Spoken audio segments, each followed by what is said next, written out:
یہ گزرے زمانے کی بات ہے جب بادشاہ اور راجہ ہوا کرتے تھے۔ ایک راجہ تھا جس کی صرف ایک ٹانگ تھی اور وہ راجہ ایک آنکھ سے بھی اندھا تھا، لیکن اس کی حکومت میں تمام رعایا خوشحال تھی کیونکہ راجہ نہایت ذہین شخص تھا۔ لیکن ایک اور بات بھی تھی، وہ راجہ نہایت سخت مزاج حکمران بھی تھا۔ وہ ہمیشہ اپنے عوام کے درمیان موجود رہتا تھا، یہی وجہ تھی کہ عوام بھی اس سے بہت خوش تھا۔ ایک دن راجہ کے دل میں یہ خیال پیدا ہوا کہ کیوں نہ میں اپنی ایک شاندار تصویر بنوا کر دربار میں لگاؤں۔ راجہ نے اپنا یہ خیال اپنے وزیروں اور مشیروں سے بیان کیا تو تمام مشیروں اور وزیروں نے راجہ کے ہاں میں ہاں ملائی اور کہا، ہاں راجہ صاحب، آپ کی ایک شاندار تصویر دربار میں لگنی چاہیے۔ بس پھر کیا تھا، ملک و بیرون ممالک سے مصور حضرات کو راجہ صاحب کی تصویر بنانے کے لیے مدعو کیا گیا۔ دنیا کے کونے کونے سے بڑے بڑے نامور مصور راجہ کا نام سن کر بڑے انعام و اکرام کی لالچ میں دارالحکومت پہنچنے لگے۔ راجہ نے بڑے دربار میں ایک پیر پر کھڑے ہو کر اعلان کیا کہ تمام مصوروں میں سے جس مصور کی تصویر سب سے اچھی ہوگی اسی تصویر کو محل کے اسی دربار میں لگایا جائے گا اور اس مصور کو انعام و اکرام سے نوازا جائے گا۔ صرف یہی نہیں بلکہ اسی حکومت میں اس مصور کو عہدہ اور جاگیر بھی عطا کیا جائے گا۔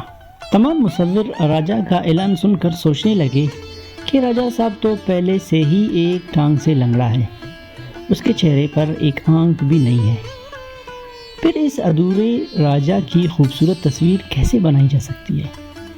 ایک اندھے لنگڑے راجہ کی خوبصورت تصویر بنانا تو ناممکن ہے۔ اس کے علاوہ مصور یہ بھی سوچ رہے تھے کہ اگر ہم نے تصویر بنائی اور وہ راجہ کو پسند نہیں آیا تو یہ سخت اور بددماغ راجہ ہمیں سزا دے گا۔ یہ سوچ کر مصور حضرات اٹھ کر وہاں سے جانے لگے۔ تھوڑی دیر بعد وہاں صرف ایک مصور رہ گیا۔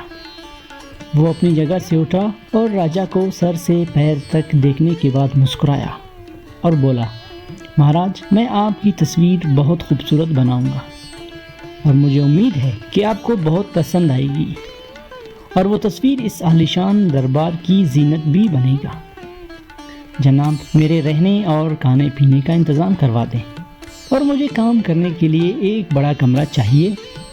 یہ سن کر راجہ بہت خوش ہوا اور اس نے حکم دیا کہ مصور کے لیے سارے انتظامات فوراً کیے جائیں۔ وہ مصور دن رات تصویر بنانے میں مصروف ہو گیا۔ ایک دن مصور نے راجہ سے کہا، مہاراج، تصویر تیار ہو گئی ہے، آپ دربار لگائیں۔ میں تصویر کی نقاب کشائی پورے دربار میں کرنا چاہتا ہوں تاکہ آپ کے وزیر، جاگیردار، نواب اور وہ تمام مصور بھی میری بنائی ہوئی تصویر دیکھ سکیں۔ راجہ کے حکم سے دربار لگا دیا گیا۔ دربار کچاکچ بھرا تھا۔ سب کی نظریں نقاب کے اندر چھپی راجہ کی تصویر دیکھنے کے لیے بے تاب تھیں۔ مصور نے راجہ سے اجازت لی اور تصویر سے نقاب ہٹائی تو دربار میں موجود ہر شخص دانتوں تلے انگلی دبا لی۔ تمام مصور حضرات کھڑے ہو کر تصویر کو دیکھنے لگے اور دل ہی دل میں مصور کے فن کو دھات دینے لگے۔ راجہ بھی اپنی خوبصورت اور عالیشان تصویر دیکھ کر باغ ہو گیا۔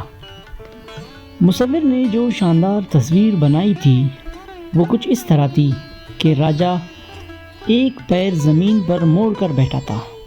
وہ دونوں ہاتھوں میں اس زمانے کی ایک وزندار بندوق پکڑے تھا۔ راجہ کی ایک آنکھ بند تھی۔ سامنے ایک شیر تھا۔ راجہ شیر کو اپنا نشانہ بنا رہا تھا۔ راجہ یہ دیکھ کر بہت خوش ہوا کہ مصور نے کس خوبصورتی سے اس کے تمام عیبوں کو ہنر میں بدل کر شاندار تصویر بنائی ہے۔ راجہ نے وعدے کے مطابق مصور کو انعام و اکرام سے نوازا اور جاگیر بھی عطا کی۔ تو دوستو، ہمیں اس کہانی سے یہ سبق ملتا ہے کہ اگر انسان عقل سے کام لے تو دنیا میں کوئی بھی کام ناممکن نہیں ہے۔ مصور نے عقل سے کام لیا، شاندار تصویر بنائی اور اس نے راجہ کے عیب چھپا کر انہیں ایک ہنر میں تبدیل کیا، اور اب وہ مصور شاندار زندگی گزارنے لگا۔ اس لیے زندگی میں ہمیشہ عقل سے کام لینا چاہیے۔